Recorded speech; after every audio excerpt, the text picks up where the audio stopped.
Magandang hapon mga kapuso, pasintabi po sa sensitibong video na ito. Isang babaeng angkas sa motorsiklo ang dead on the spot sa disgrasya sa Laguna. Umailalim siya sa dump truck at nagulungan. Nakatutok si Bernadette Reyes. Wala yung katawan. Grabe, kawawa. Hati ang katawan ng datna ng mga otoridad ang isang babae sa Biñan, Laguna matapos magulungan ng dump truck umaga kahapon. Guys, may nasagasaan dito. Babae raw, turog-turog. Batay sa investigasyon ng Biñan City Police, nakaangkas sa motorsiklo ang biktima habang nasa National Highway sa Barangay Canlalay.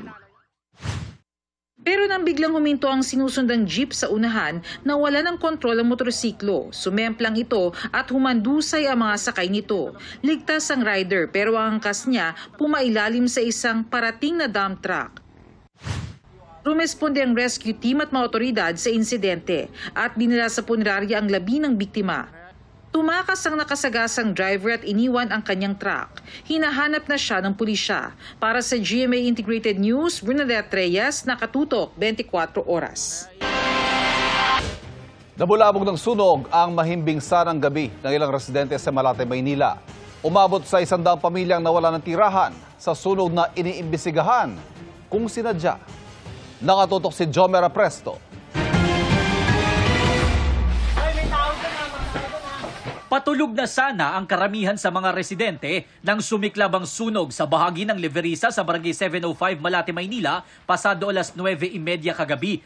Ang 50 years old na si Mase nasa taas na ng kanilang bahay nang biglang sumigaw ang kanyang pamangkin. Aso ko lang. Yung kapatid ko wala rin naligtas. Pagbaba ko, bigla na malakas ang apoy. Nagbabaksakan na po yung mga apoy Nasunugan din ang mga residente na yan na galing sa kasal ng kanilang kamag-anak. Para maiwasan ang nakawan sa gitna ng sunog, 6 na pong tauhan ng Manila Police District ang nagbigay seguridad sa lugar. Ayon sa Bureau of Fire Protection, dahil dikit-dikit at gawa sa light material sa mga bahay, mabilis na kumalat ang apoy kaya agad itinaas sa ikalawang alarma ang sunog. Tumagal na mahigit 2 oras ang sunog bago naapula dakong alas 12:03 ng hating gabi. Umabot sa halos 40 truck ng bumbero ang rumesponde. Then meron po tayong 2 fire hydrant, so hindi tayo nahirapan sa water supply natin. More than 15 to 20, tinatayang 20 houses ang naapektuhan. Nakalabas naman lahat ng residente, lalo at dead end ang dulo ng iskinitang nasunog. Tinatayang aabot sa mahigit kalahating milyong piso ang halaga ng mga napinsalang ari-arian. Dito sa covered court na ito sa Barangay 720, pansamantalang manunuluyan ng mga residenteng nasunugan sa Barangay 705. Sabi ng MDSW, nasa 50 modular tents ang inilatag nila dito. Ang problema dahil masyadong maraming residente ang mga nasunugan, 2 pamilya ang maghahati sa isang tent. Base sa kanilang datos, aabot sa 100 pamilya ang nawalan ng tirahan. Pero ang apoy, posibleng nagsimula raw sa 2 residente. Hindi namin nakita, hindi na namin nahagilap kung nasaan sila pumunta Parang sumibat. Natatakot siguro sa mga nadamay ng sunog, ganun. Baka bugbugin. Iniimbestigahan pa ng BFP at Manila Police District kung talaga bang sinadyang sunugin ang nasabing lugar. Para sa GMA Integrated News, Jomer Apresto, nakatutok 24 oras. Kumpiskado sa magkahiwalay na operasyon sa Pangasinan ang nasa 7 bilyong pisong halaga ng umano'y shabu. Nakalagay sa mga pakete ng tsaa mga kontrabando na posible raw isupply sa Metro Manila. Nakatutok si Sandy Salvacio ng GMA Regional TV. Huwebes nang masamsam sa bypass sa Barangay Pulong, Bugalyon, Pangasinan ang 125 kilos ng umano'y shabu na nakabalot sa mga plastic tea bag. 850 million pesos ang halaga ng mga iyan. Nadiskubre ito sa sasakyan ng inaresto nilang Chinese national at kasabwat na Pinoy. Ayon sa otoridad, inamin ng Chino na nagmula ang mga droga sa binili nitong warehouse sa Barangay Lawis sa bayan ng Labrador at i-deliver sana papuntang Metro Manila. Ang naturang bodega ang nilusob kagabi ng mga otoridad sa bisa ng search warrant. Kung meron pong tao, pwede pong pakibuksan itong gate nyo rito sa harap. Walang nadatnang tao roon pero tumambad ang mas marami pang pakete ng umano'y shabu. Sako-sako at halos 1 tonelada ang bigat. Ang halaga, hindi bababa sa 6 na bilyong piso. Nabigla po tayo na ganito po yung actually, mas pinaigting po natin yung yung anti-drugs natin. Ang hinala ng PIDEA, posibleng kinukulang na raw ang supply ng droga sa Metro Manila, kaya talamak na namang muli ang distribution nito mula sa iba't ibang probinsya. At isa ang Pangasinan sa mga itinuturing umanong best route sa pagbabiyahe ng droga. Ito kasing Pangasinan is adjacent talaga dun sa usual na delivery route ng pinaghinalaan natin na big international syndicate, yung Triad. Kailangan magiging 2 steps ahead kami lagi. And this is a great challenge. Sa kabuuan, nasa 1,020 kilos ng shabu na nagkakahalaga ng halos 7 bilyong piso ang nasamsam ng mga otoridad sa magkahiwalay na operasyon. Ang PIDEA at PNP, kapwa nag-iimbestiga na at tinutunton ang mga nasa likod ng mga kontrabando. Kung this illegal drugs, illegal substance will again plug the community, ano na mangyayari sa mga kababayan natin? Including those that were earlier seized when palutang-lutang dito from the western border of the Philippines, particularly Ilocos Norte, going to Zambales. Para sa GMA Regional TV at GMA Integrated News, Sandy Salvacio, nakatutok 24 oras. Pinagpapaliwanag ng COMELEC si Senador Chis Escudero kaugnay sa pagtanggap niya ng 30 million pesos na campaign donation noong eleksyon 2022 mula sa isang government contractor. Sa panayam ng Super Radio DZWB, sinabi ni COMELEC Chairman George Erwin Garcia na inisyohan na ng show cause order si Escudero kahapon. Itinakda ang hearing sa October 13.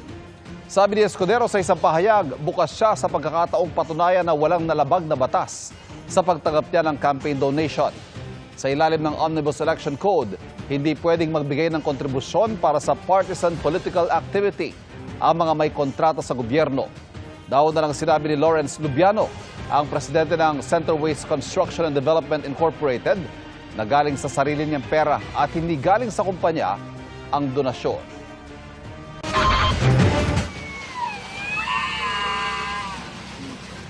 Hindi mapatahan ang 6 na taong gulang na si Ezia sa Cebu. Namatayan kasi siya ng alaga kasunod ng lindol nung Martes. Natagpuan niyang wala ng buhay ang alagang hamster na si Jelly Bean nang balikan ng kanilang bahay kinaumagahan. Nitong Mayo lang daw binili ng kanyang mga magulang si Jelly Bean. Sila mag-anak naman ay nasa mabuting kalagayan. Pero natutulong pa rin sila sa labas dahil hindi pa rin daw ligtas na manatili sa loob ng kanilang bahay. Bistado na sa illegal umanong pagbebenta ng armas at bala, nahulihan pa na mahigit 400,000 pisong halaga ng hinihinalang shabu ang suspect na target ng CIDG sa Pampanga. Nakatutok si John Consulta, exclusive. Bit-bit ang search warrant. Pinasok ng mga tauhan ng CIDG ang bahay na ito sa Angeles, Pampanga. You lead the team. Ang target, sangkot sa umunoy pagbibenta ng mga baril sa mga personalidad na sangkot umuno sa mga krimen. Sa tambak na gamit na ito ng suspect, nakita ang iba't ibang armas at mga bala na ibinibenta niya umano sa kanyang mga kliyente.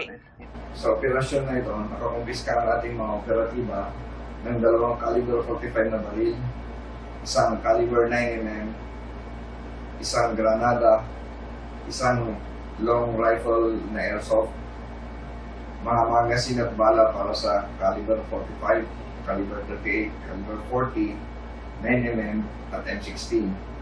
Ikinagulat pa ng mga pulis nang madiskubre sa gamit ng mga suspect ang mga sachet ng hinihinalang shabu na nagkakahalaga ng 408,000 pesos.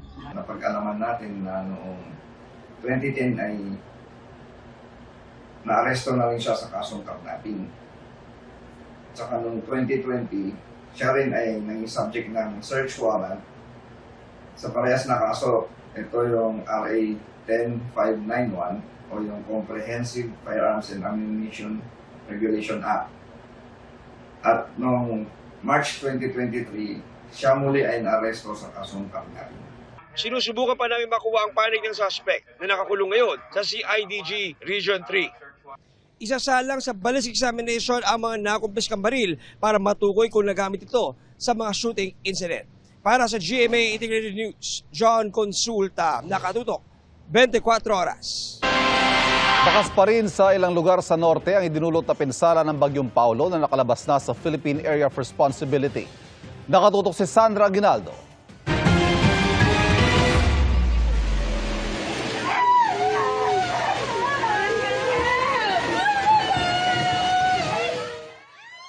Unti-unting tinangay ng rumaragasang tubig sa ilog ang bahay na ito sa Santa Fe, Nueva Vizcaya.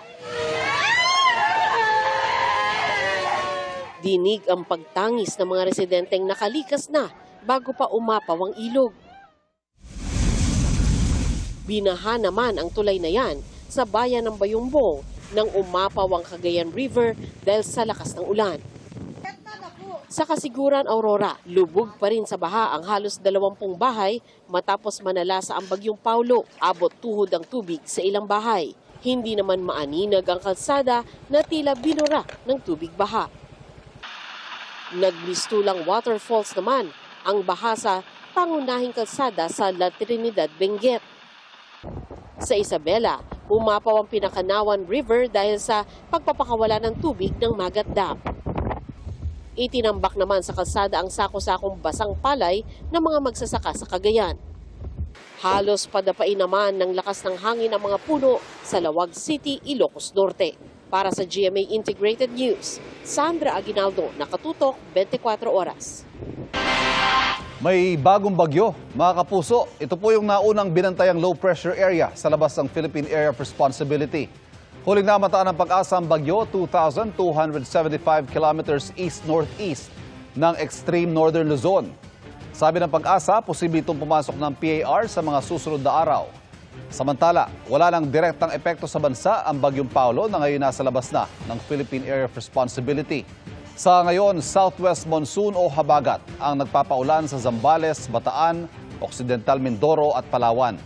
Localized thunderstorm naman ang nakaapekto sa Metro Manila at natitirang bahagi ng bansa.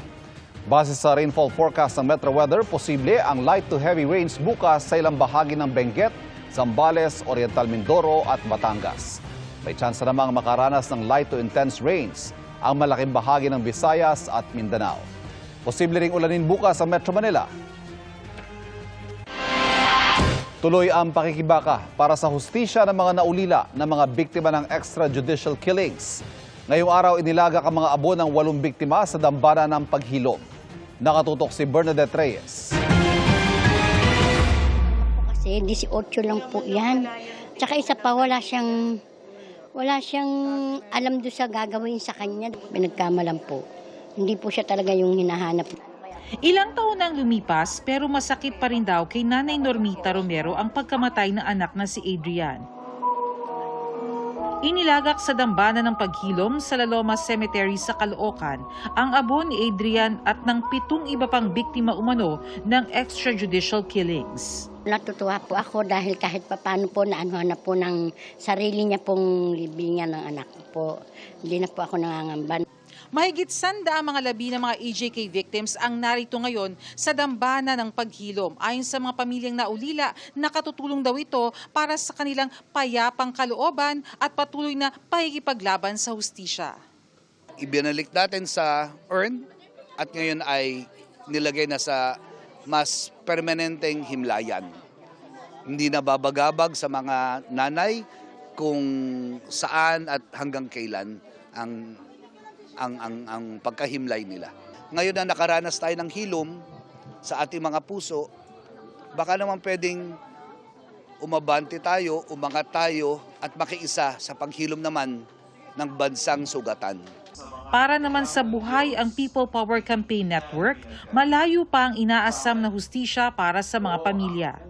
Patuloy raw ang kanilang pagbabantay sa 3 counts ng murder na inihain ng prosecution sa International Criminal Court laban kay dating Pangulong Duterte. Sa ICC po siguro medyo nakababahala na natuloy po yung pag-delay sa confirmation of charges hearings kay President Duterte. At least lumalapit pa rin tayo kahit paano dun sa hustisya. Pero sana matuloy na po ng yung pagdinig sa ICC.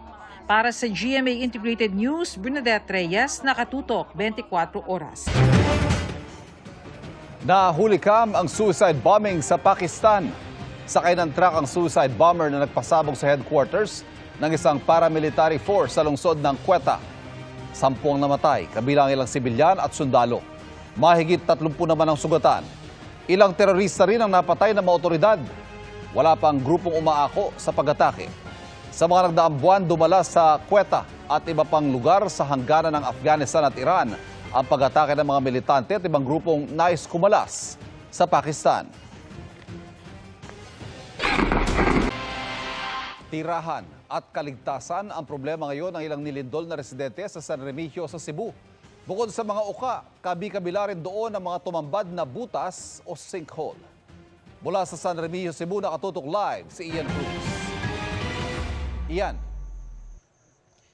Ivan, mahigit 30 na nga anong natagpo ang sinkhole dito sa San Remigio, kaya naman ang nais ng pamahalaang lokal ay malaman kung pwede bang tabunan na lamang ang nasabing mga sinkhole o ideklarang hindi naligtas ang mga apektadong lugar. Hindi na pantay ang kalsadang ito sa Sitio Tangkong, Barangay Hagnaya, San Remigio, Cebu dahil sa malalim na bitak na likha ng malakas na lindol Martes ng gabi. Isang sidecar ng tricycle ang makikitang nakalubog. Patikim pa lang pala yun dahil sa komunidad marami pang bitak.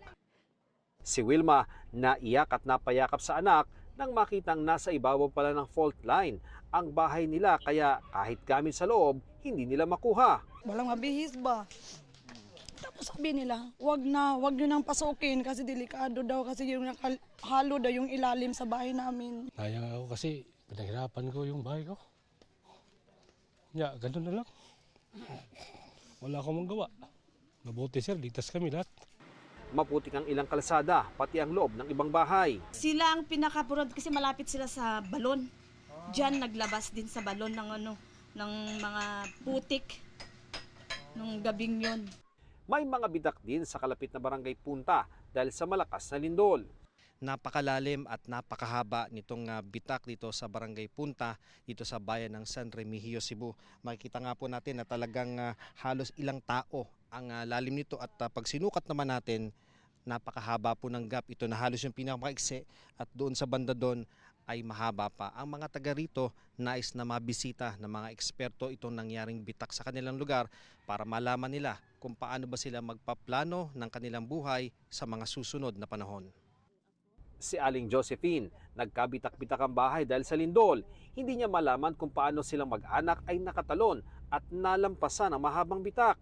Nanginginig pa rin siya kapag tumatawid sa bitak. Ang mga alagang baboy, ipinakiusap na niyang ilipat na. Hindi ko kaya, sir. Sa mga yun, sir, wala na kaming matirahan, wala na kaming balay.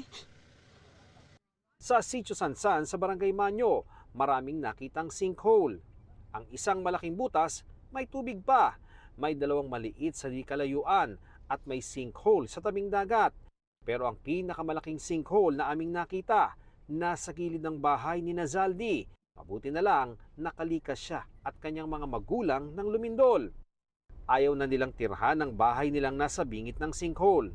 Ayon kay San Remigio Mayor Mariano Martinez, 32 sinkholes and counting na ang naitatala nila. We cover them or just declare the areas unsafe. Yeah. But the problem there is there are already buildings. Sinusubukan pa naming makuha ang panig ng Mines and Geosciences Bureau ng DNR kaugnay sa mga hakbang kasunod ng mga tumambad na sinkhole.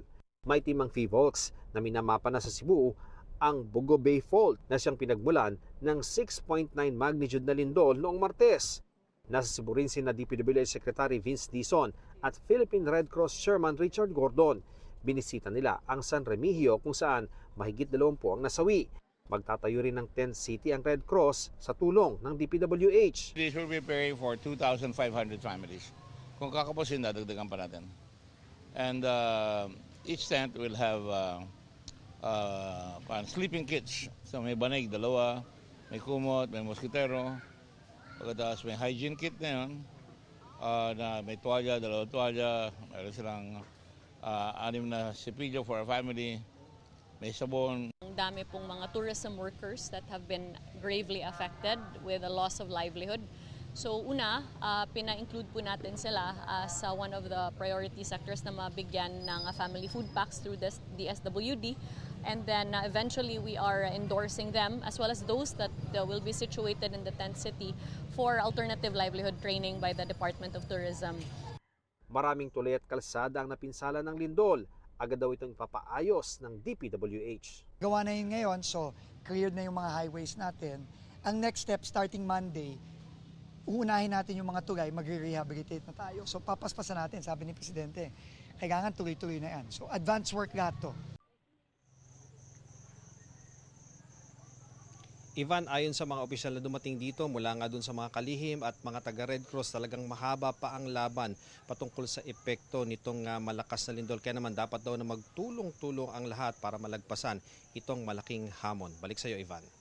Yes, Ian, nakikita ko sa likod mo, yan yung tent city, ano? Parang dyan sa San Remigio yan. Pero yung mga ibang bayan kaya, naapektado rin yung mga residente na wala ring matuluyan. Pansamantala, saan sila ngayon? Ivan, yung mga tent city na gaya nito, no, actually ito yung mga tents na itinayo pa lamang naman ng mga lokal na pamahalaan ng iba't ibang mga organisasyon, pero iba pa yung itatayo na tent city ng Red Cross sa tulong ng DPWH. Mas malaki yun, Ivan, at mas maraming ma-accommodate doon. Ano? Pero yung natanong mo na papaano yung mga ibang mga lugar, ano, marami ding mga ganitong kapareho, no, sa Bogo, doon sa Medellin at sa iba pang mga bayan, ano. Pero Ivan, yung mga hindi na nakakapunta sa mga tent city o doon sa mga open space, ang napapansin natin talagang doon sila natutulog sa mga gilid ng kalsada, doon sa harapan ng kanilang bahay na open, kasi Ivan, talagang nagkakaroon pa rin ng mga pagyanig, ano, lalo kung madaling araw, ayaw na at natatakot ang mga residente, lalo na yung mga bata, na kapag yumayanig ay nasa loob sila ng bahay. Kaya ang ginagawa nila, doon na lang sila naglalatag sa labas para daw agad ay nasa ligtas na silang lugar, Ivan. Maraming salamat, Ian Cruz. Minamadali na ang pagbuo ng tent city sa Northern Cebu na magiging pansamantalang hapon tirahan ng mga pamilyang nilindol. At mula sa Daan Bantayan, Cebu, nakatutok live si Nico Sereno ng GMA Regional TV. Nico. Ivan, alinsunod nga sa utos ni Pangulong Bongbong Marcos ay tinatayo na ngayon ang mga tent cities sa mga lugar dito sa Northern Cebu na matinding naapektuhan ng magnitude 6.9 na lindol. Sa bakanting lote sa barangay Cogon sa Bogo City, itinatayo ang mga tent na pansamantalang tutuluyan ng mga nawalan ng tirahan dahil sa magnitude 6.9 na lindol. Karamihan kasi takot pa bumalik sa kani-kanilang bahay. Mismo si Pangulong Bongbong Marcos ang nag-utos ng pagtatayo ng tent city lalo't hindi agad mere-relocate ang mga nawalan ng tirahan. Ininspeksyon ni na DPWH Secretary Vince Dizon, Tourism Secretary Cristina Frasco at Philippine Red Cross Chairman dating Senador Richard Gordon ang tent city. 2,500 tents ang ilalagay rito. Kumpleto raw ito sa water station, sanitation facilities at ibang amenities. Mula Bugo, dumiretso ang mga opisyal sa bayan ng Medellin kung saan may itatayo ring tent city. Patuloy naman ang pagdating ng tulong sa mga nilindol sa Northern Cebu. Bumigat ang trapiko sa mga kalsada papunta roon. Karamihan ay mga bumibiyahe para sa relief mission at distribution.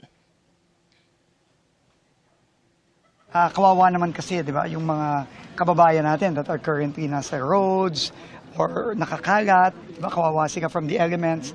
So the LGU will be handling that. It's a complete city practically. You have a medical, although the mayor already has not too far away from here, a health center.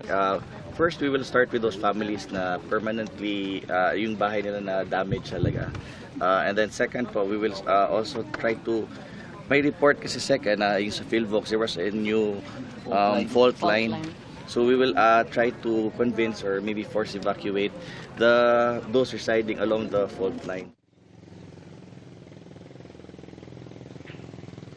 Ivan, dahil nga sa lumalalang sitwasyon sa traffic, nananawagan ngayon ang Cebu Provincial Government sa mga magdodonate para sa mga biktima ng lindol. Kung maaari, i-course through sa provincial government o sa iba't ibang organisasyon ang kanilang mga donasyon imbes na personal silang pumunta dito sa Northern Cebu para hindi na dumagdag pa sa mabigat na daloy ng trapiko. Ivan?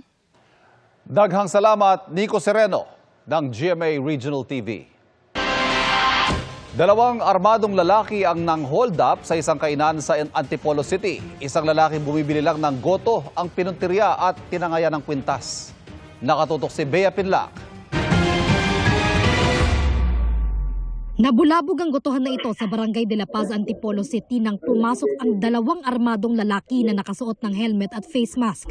Tinutukan nila ng baril ang lalaking customer. Bumibili siya, tapos bigla pong may pumasok na dalawa, tinutukan po ng baril, tinuro po yung kwintas, hanggang sa pagkakuha ng kwintas, labas na po agad. Kasi po may hawak na cellphone pa yung hinold up eh. Hindi kinuha, talagang kwintas lang po ang kinuha.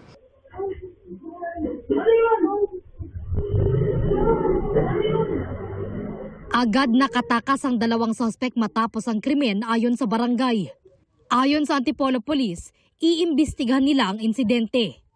Tingnan natin yung footages po dyan, footage, yung CCTV footage po dyan at mapag-aralan po natin kung may connection po ba ito sa mga naging nakawan po. Posibleng maharap sa reklamong robbery ang mga suspect na tinutugis pa. Sinusubukan pa namin makuhanan ng pahayag ang biktima at may-ari ng gotohan. Para sa GMA Integrated News, Bea Pinlac, nakatutok 24 oras.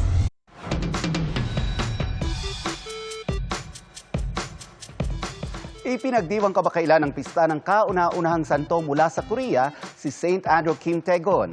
May isang dambana para sa kanya sa Bulacan kung saan minsan pala siyang nanirahan. Kuya Kim, ano na?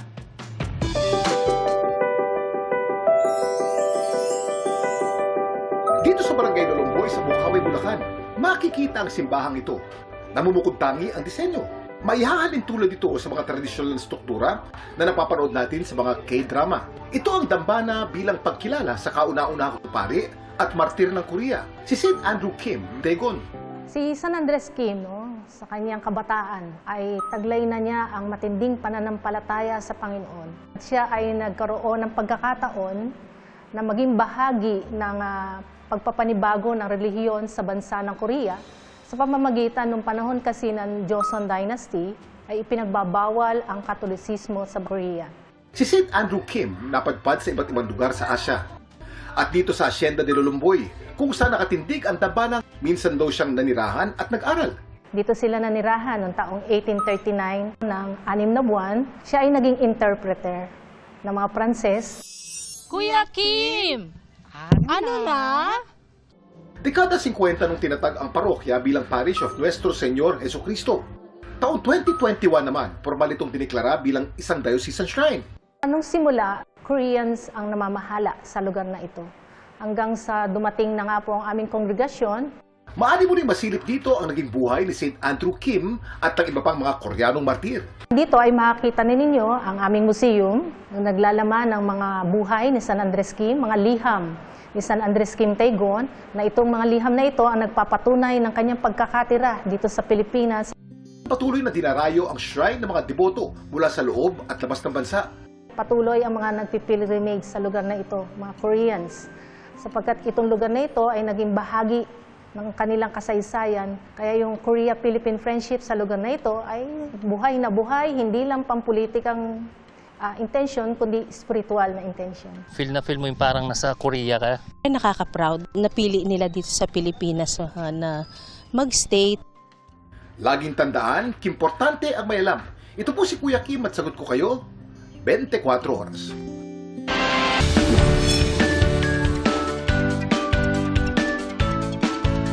Hindi lang teamwork, kundi matinding koordinasyon yan ang pambihirang taglay ng mga kabilang sa Dragon Boat team. And more than just a sport, malaki rin ang tulong nito sa ating kalusugan. We can do this sa pagtutok ni Bon Aquino. Mga paddler, drummer at helm o taga-timon. Dahil nasa iisang bangka lang ang lahat, dapat tiisa lang ang galaw. Ito ang susi sa tagumpay sa ultimate team sport na Dragon Boat Racing. Ngayong araw, 26 Dragon Boat teams ang nagtagisan sa third leg ng 2025 PDBF Philippine Dragon Boat Regatta sa Manila Bay. This race is the basis for the national ranking, and the top 5 teams in every event, we endorse them to represent the Philippines in the World Championships of the International Dragon Boat Federation, where we are a member. Kabilang sa mga sumali si Rosemary, isang deaf na marunong mag-lip read. Advocate ko ang sa language awareness para sa team for camaraderie at magkaroon ng equality sa sport. During training, kasama yan sa pinaghahandaan. Dapat naka-mindset na lahat. In synchronicity, dapat mag-adjust sila sa isa't isa. Ayon sa Philippine Dragon Boat Federation, ang dragon boat racing may malaking benepisyo rin pagdating sa kalusugan. Ang paddlers na sina Jing at Angelito, nasa 10 kilo raw ang nabawas sa kanilang timbang. It will give you strength, endurance. Sobrang thankful ako na I'm part of Dragon Boat. This is one of the ways you can lose weight and be healthy. May exercise kami bago sumampa. May 2 rounds ka. Tapos meron pang OBT yung outside the boat training na kailangan mayroong mga exercises na ginagawa. Pero syempre, dapat ay samahan din ito ng tamang diet at disiplina. Ang Dragon Boat Racing bukas para sa lahat anuman ang edad o kasarian. Mainam nga raw itong activity sa team building para ma-improve ang teamwork, synergy, cooperation at unity in motion. Para maging ligtas, payo ng PDBF, mainam na sumailalim muna sa mga training sa mga teams na affiliated at membro nila. I would like to promote, of course, the sport of dragon boat racing as an alternative to, a sedentary lifestyle, so we can get everyone moving, promote friendship, camaraderie, and sportsmanship among the participants. Para sa GMA Integrated News, Von Aquino, nakatutok, 24 oras. Inihahanda na ng cast ng longest-running gag show sa bansa na Bubble Gang ang kanilang mga pasabog para sa nalalapit nilang 30th anniversary. Tila trip down memory lane ang ganap nila nang magkaroon ng collaboration ng old cast at new cast ng show. Bukod dyan, leveled up ang content nila dahil nakikollab din ang Bubble Gang sa Barangay LS 97.1 FM. Ay, masaya to. Masaya yung anniversary namin. It's a live show with the other cast members and special guests ng Bubble Gang. Kumbaga para tong Reunion ba kasama yung ibang mga taga-Bubble Gang? Marami. Hindi ko sabihin ko sino-sino pero maraming bibisita sa atin, maraming manonood sa atin. And that's my chika this Saturday night. Ako po si Nelson Canlas. Ivan?